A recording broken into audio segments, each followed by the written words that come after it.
Guys, may afford the box ako ngayon, dalawa. Ito guys, oh.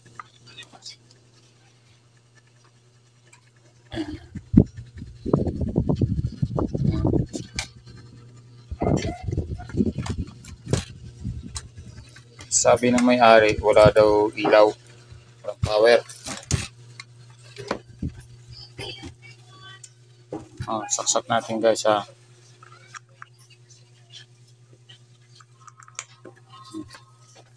Walang ilaw. Saka na isa. Ganito kasi kalimitan ng sakit ng afford the box.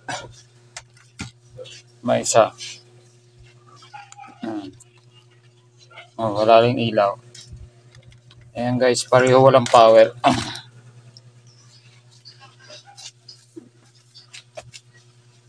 Okay guys, gawin natin.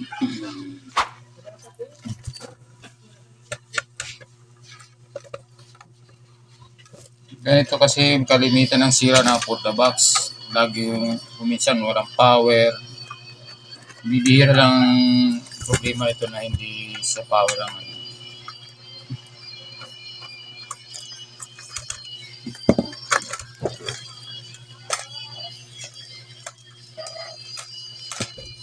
Ayan. Ito guys, ituturo ko ang problema. Yan o. Yung capacitor na dalawang yan. Yan lagi ang problema niyan for the box. Yan lagi ang problema niyan guys. Ipalitan muna natin. Bago-bago guys oh. Wala kagad power. Bago-bago ang for the box. Ano kasi dapat ang for the box pag patay yung TV, hindi kayo nanonood, pinapatay nyo dapat. Kasi pag hinayaan nyo lang nakasaksak, yan mag-anin kasi nakasaksak pa rin siya sa kuryente. Kaya yung capacitor hindi natagal, lumulubo talaga siya. Kaya dapat ang for the box, pag tapos panood, tanggal sa saksak.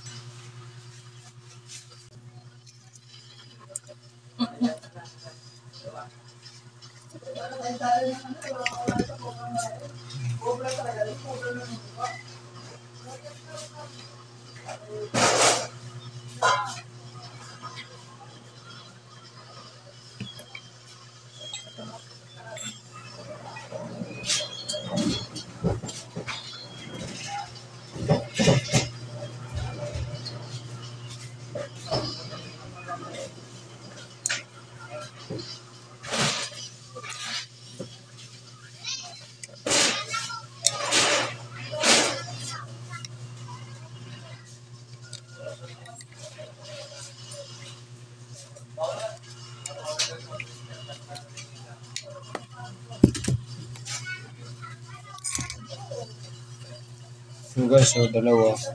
Papalitan kong lobo na yun. Ayan. Lobo na siya. Yan ang 16 by 1000. Ito naman 470. So, 470 by 10 volts. Papalitan na natin guys ng medyo mataas ang ang voltahe para hindi basta-basta sira.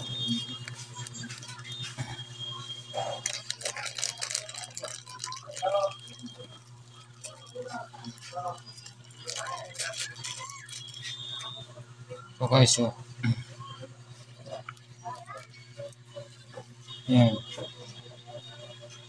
yan 470 by 35 volts, 1000 to 35 volts. Ito yung mas malaki guys. So pinapalitan ko para tumagal na siya.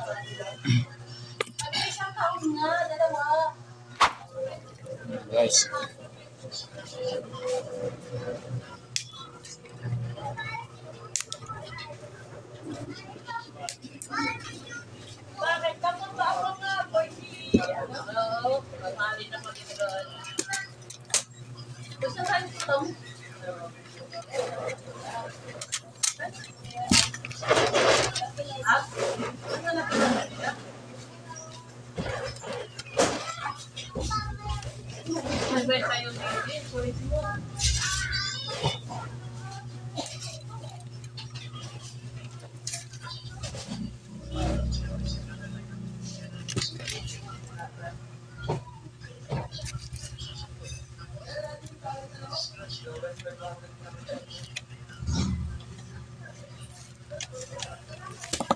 Mamaya magpapapalit ka naman si Marcy sa'yo. Ha? Ayan, oh.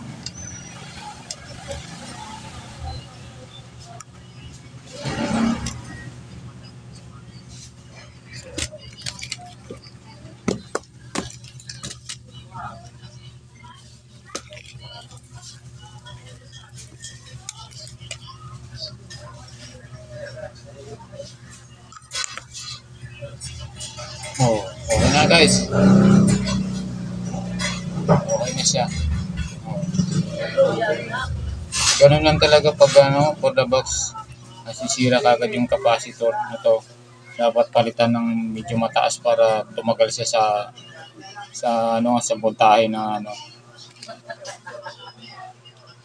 Okay guys, salamat.